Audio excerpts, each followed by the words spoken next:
So again, we have another question here.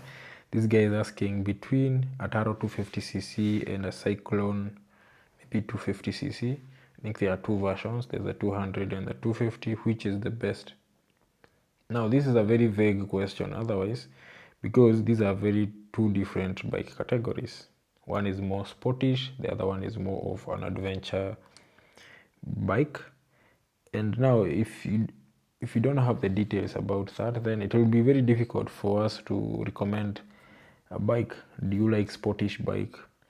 I think the best comparison would be a Cyclone maybe versus a Tekken, but a Cyclone versus a Taro, I think that's a very vague question. But one is a sportish bike, the other one is an adventure bike, so depends on whether you are a sport person or an adventure person. You know, most people have different needs.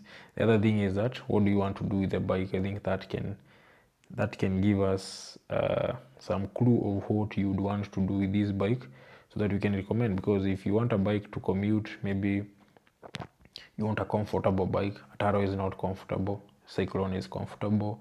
You want a bike that can carry some loads, the Cyclone will carry loads, the Taro is not going to carry any loads.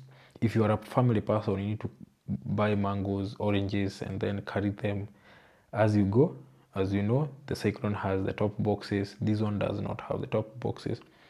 Otherwise, if you are just a guy who loves sport bikes, then you can go with sports versions.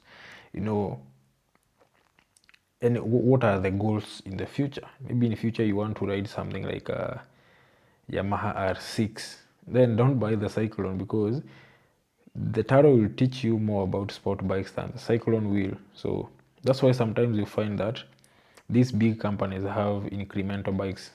Like the Yamaha, they have the R3 version, R6, R7, R9, R1.